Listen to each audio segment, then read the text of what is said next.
500 Army Rangers are standing on the Milvian Bridge north of Rome, and the Tiber River is the only thing between the city and 2 million Hun warriors. The year is 452 AD. Attila has already destroyed Aquileia, sacked Milan, and burned everything between the Alps and the Po Valley. Now he is marching on Rome itself. 2 million warriors. Against 500 men. 4,000 to 1. Lieutenant Colonel James Carver, callsign Hammer, 41 years old, 3 combat tours in Afghanistan, 2 in Iraq, 1 classified, is standing on the Milvian Bridge watching the northern horizon through his PVS-31 night vision optics. The temporal displacement event dropped the Rangers here 72 hours ago. Carver used every minute of those 72 hours. He walked the terrain in every direction for 10 kilometers.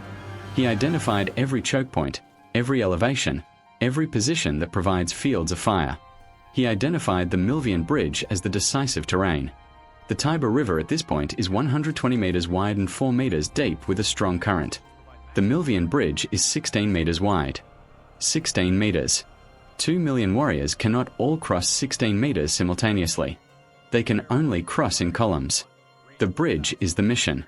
Hold the bridge for 7 days until the temporal rift reopens. US Army Ranger Regiment equipment for 500 operators. Each Ranger carries an M4A1 with 12 magazines of 30 rounds, 360 rounds per man and 180,000 total. 100 Rangers carry M249 SAW light machine guns with 1,200 rounds each. 30 Rangers carry M110 SAS sniper rifles with 10 magazines of 20 rounds each. 40 Rangers carry M320 grenade launchers with 40 rounds each, 1,600 total. 20 Rangers carry Carl Gustaf M3 recoilless rifles with 6 rounds each, 120 total. All 500 carry M67 fragmentation grenades, 6 per Ranger, 3,000 total. 12 M2 HB 50 caliber heavy machine guns with 1,200 rounds each positioned at the bridge approaches. 8 M252 81mm mortars with 60 rounds each, 480 total. 6 FGM-148 Javelin anti-tank missile systems with 4 rounds each, 24 total. The army of Attila. 2 million warriors is the estimate for his Italian campaign of 452. The Hunnic warrior at the height of Attila's empire is the most feared soldier in the Western world. He has been in the saddle since age 3. His composite bow of horn and sinew has a lethal range of 150 meters and a rate of fire of 20 arrows per minute from horseback at full gallop. His tactical system relies on the psychological impact of overwhelming numbers, extreme mobility, and the ability to strike from multiple directions simultaneously. Attila himself, 47 years old in 452, has never lost a campaign. He destroyed a Roman Visigoth coalition army at the Catalonian plains the previous year. He burned Aquileia so completely it never recovered as a city. He is not a barbarian chieftain. He is the most successful military commander the Western world has seen in a century. Carver knows what is coming. He positions his force accordingly. The 12 M2 HB heavy machine guns in 3 tiers covering the northern bridge approach. The M252 mortars behind Roman buildings south of the bridge with pre-registered squares covering the northern riverbank for 500 meters in every direction. The javelin systems on elevated Roman rooftops covering the bridge and both riverbanks. The Carl Gustaf teams at the bridge mouth to engage siege equipment. The M249 SAW gunners in prepared positions covering every meter of the bridge width.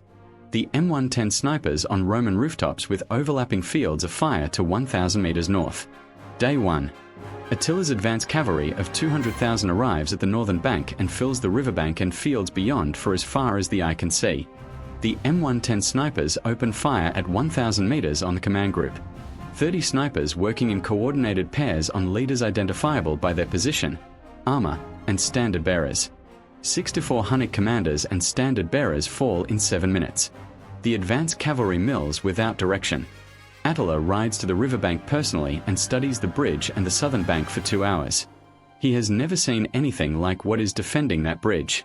He cannot identify the weapons. He cannot estimate the range. Day 2. Attila sends a probing force of 50,000 cavalry across the bridge in a mass charge. 50,000 horses attempting to cross a 16-meter bridge is not a charge. It is a queue. Only the front ranks can use the bridge at any moment. The M2 HB heavy machine guns open fire at 600 meters as the cavalry approaches the bridge north entrance. 50 caliber at 600 meters against unarmored light cavalry. The probing force loses 4,000 warriors in 11 minutes and cannot reach the bridge. Day 3. Attila tries to cross the river upstream and downstream simultaneously. He sends 100,000 cavalry to each flank to find crossing points. The best crossing points are the bridge itself and 2 shallow fords 4 kilometers in each direction. The mortars engage the ford crossings when Attila's cavalry reaches them. 81mm precision fire on the only usable ford points. The flanking forces cannot cross. Day 4. Attila concentrates everything. 300,000 cavalry attempt a mass crossing of the bridge simultaneously, using the weight of numbers to push through the fire. The Rangers execute the plan Carver has had since day 1. The javelin missiles engage the densest concentrations. The Carl Gustaf teams engage anything that reaches the bridge mouth. The 3,000 grenades go over the bridge approach in continuous waves. The M249 saws fire at maximum sustained rate. The M2HB heavy machine guns sweep the northern approach continuously. Day 4 is the worst day. 18 Rangers are wounded by arrows finding gaps between their armor plates. None killed. Attila loses approximately 40,000 warriors attempting to force the bridge. Day 5. Attila stops all direct assaults. He rides alone to the riverbank and studies the bridge for 3 hours. His shamanistic advisors tell him that demons protect the bridge. He does not entirely disagree. Attila sends a single envoy across the bridge under a white flag. The envoy speaks in late Latin. Ranger Corporal Torres, who studied classics at the University of Texas, translates. The envoy delivers Attila's question. What are you and why do you defend this city? Carver considers for 30 seconds. Then he answers through Torres. We are soldiers from the future. We are defending this city because it matters to us. The envoy returns to Attila. Attila sits with this answer for a long time. Day 6. Attila makes one final assault using a different approach. He requisitions every boat, raft, and floating object from settlements up and down the river. An improvised flotilla of 3,000 vessels attempts to cross the Tiber simultaneously upstream of the bridge. The mortars engage the river crossing for 40 minutes. The flotilla does not reach the southern bank. Day 7. The temporal rift opens exactly on schedule. 500 Rangers withdraw from their positions in good order and walk into the white light. Attila reaches the bridge 30 minutes after the rift closes. He walks across the Milvian Bridge alone. He finds the empty positions, the spent casings, the burned grenade spoons. He finds a 50 caliber casing longer than his hand from wrist to fingertip. He holds it for a long time. Then he turns north and begins the march back to the Danube. He never attacks Rome. In his private account, he describes the defenders of the Milvian Bridge as men who were already dead. Final count. Rangers killed 0. Wounded 18 from arrow impacts. Hunnic casualties approximately 60,000 of 2 million. 3%. Vote right now in the comments. Option A. One-us nuclear submarine versus the entire Ottoman fleet at Lepanto. Option B. 10 Apache helicopters versus the complete Viking fleet at its peak. Like the video. Subscribe. See you on the next battlefield.